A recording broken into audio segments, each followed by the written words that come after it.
Hi, everybody. I'm Chris Flanagan, and welcome to our weekly segment, What's Going Around. Each week, we speak with doctors all around the DMV to find out really what's going around in their practice, what they're seeing. And right now, we're joined by Dr. Yolanda Hancock, a pediatrician in Prince George's County. Dr. Hancock, great to see you today. You too. Let's talk about whooping cough. I know whooping cough, we're seeing a spike in cases across the DMV.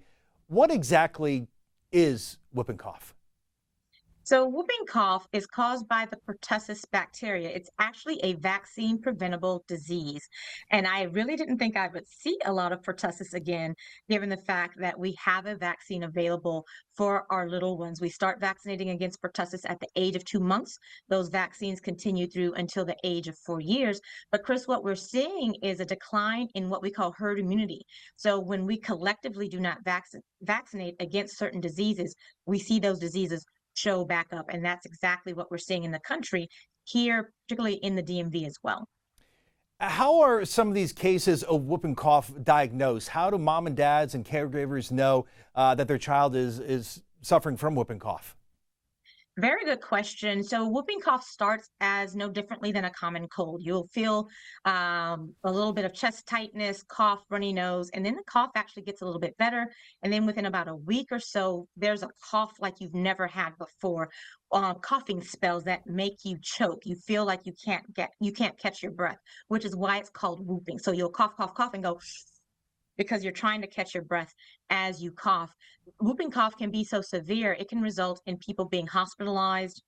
When I was in residency, I took care of several babies who ended up in the ICU. One of my attendings got whooping cough at that time and ended up in the ICU because he cracked ribs. He was coughing so hard. So if your child has a cough or you have a cough that you have never experienced before in your life, and it seems like they're struggling to breathe in the middle of that cough, and particularly if you know that they have not been vaccinated against whooping cough, please call your healthcare provider immediately.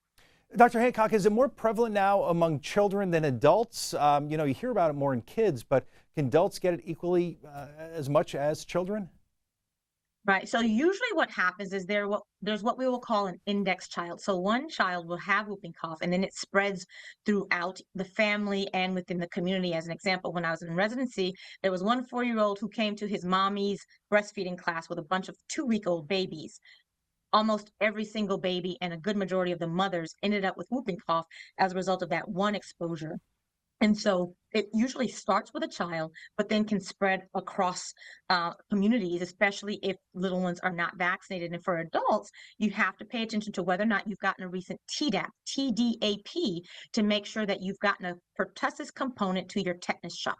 And that should happen every 10 years. Dr. Hancock, what are some of the risk factors for someone getting whooping cough, either an adult or a child? The risk factors include, as we talked about, not being vaccinated. The second is if you live in a crowded living environment, it certainly increases your risk of exposure. Travel history can also facilitate a higher risk of exposure to whooping cough, particularly in areas that are under vaccinated against pertussis. How will mom and dad know that it's whooping cough as opposed to, I don't know, maybe RSV or the flu or some type of, or just a common cold?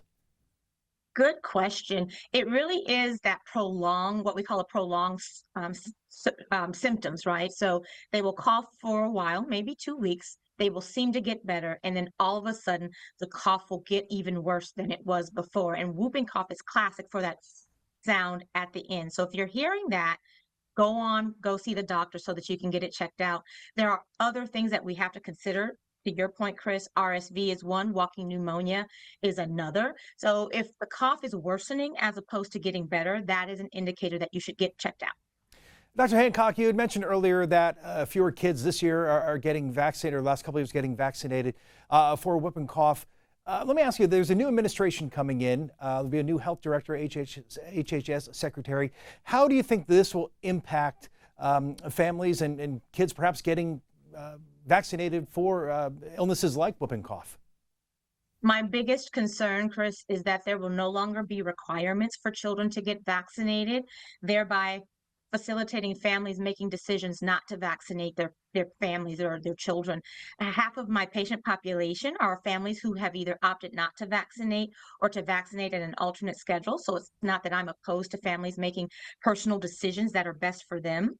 But collectively, if policies are passed that negate the requirement for vaccines, more families will likely opt out. Our herd immunity will be reduced. We will see more vaccine preventable diseases like whooping cough. We will start to see things like polio and epiglottitis caused by Haemophilus influenza. We will start to see more meningitis.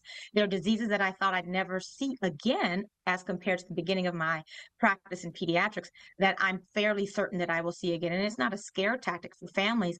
It's just to prepare yourself to make the best decision for your children. We do not want our children to pay the price for politics and opinions. We really want to base our decisions on facts, and that's my biggest concern, is that policy decisions will be made based on policy and due to politics and opinions, and that we will throw science out the window. All right, Dr. Hancock, terrific information as always. Really appreciate your time. Thank you very much. Thank you.